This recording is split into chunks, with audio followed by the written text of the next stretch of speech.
I was looking at an interview today by a guy named Brad Geary. And Brad Geary is a Navy SEAL. He's a Navy SEAL officer. He went to the United States Naval Academy.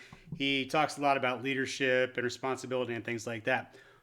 One of the things he said a lot of really interesting things, but one of the things that he said that seemed particularly apt given today's kind of economic climate is he said, you can make all the right decisions in the world, but at the end of the day, the enemy still gets a vote and Murphy still gets a vote. So, what are we saying there? Well, you can do everything right. You can absolutely go to the right schools, get the right internships, get the right job. You can know the right people. But at the end of the day, there's still an unknown of things out there that might be conspiring to thwart you, to work against you, or there might be just unknown variables that are going to enter the field of play and scramble things up for you. We're seeing that right now with the economic crisis. We've done everything right. You've got the right job, maybe, or you've got the right credentials, you've got the right degree, you know the right people, and then all of a sudden, boom, we have this global sort of hiccup in the economic system, and all of a sudden, you can't get a job, or maybe if you have a job, you're losing that job, or your responsibilities are being cut back and curtailed. The things that you planned for, you did everything right, and now guess what? Murphy has cast a vote. Murphy's Law. Anything that can go wrong will go wrong. Murphy's just cast a vote and said, you know what? I've taken all your plans and I'm going to mess with them. So what are you going to do about that? Well, hopefully you have a backup plan in place that you can lean into things. You can leverage some things you have already in your back pocket. So for when times got tough, you had options you could leverage. So you could go to a network of people that you know and say, hey, let's work together to figure out ways to get through this all together. Maybe you've got extra credentials or certifications that other people in your field don't have. Hopefully you've planned in advance for these sort of unforeseen players to come into your world and shake things up. If you haven't planned, well, now is the time to get planning and play catch up. So get the certifications that you need. Talk to people that are in your industry that can help you out.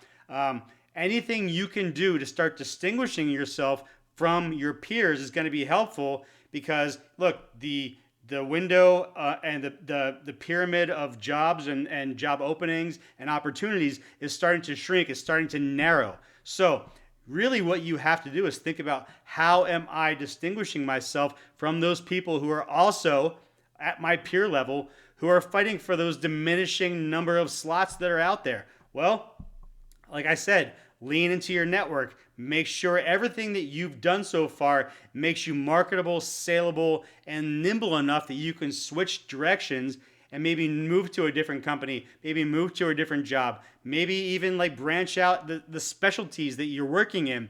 Maybe there's another option that you can pivot into, but make sure you have enough runway as far as like time and opportunities out there that you can pivot if you need to. What you don't want to happen is you get to the spot and one day you walk in, or one day, your supervisor, your boss comes to you and says, look, times are tough. We've got to cut back. Unfortunately, your position is not available anymore.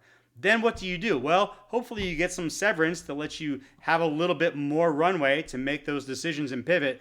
But if you don't, you need to have some sort of backup plan to fall back on in case times get tough. What I want you to do is think about, what would I do tomorrow if I didn't have my job, if I didn't have my opportunities? What would you do? And then take the time now to make your plan, to make your alternate ending of what you had originally planned to have happen. Maybe it's not going to happen that way. Guess what? You know what? Like Brad Geary said, Murphy gets a vote and the enemy gets a vote.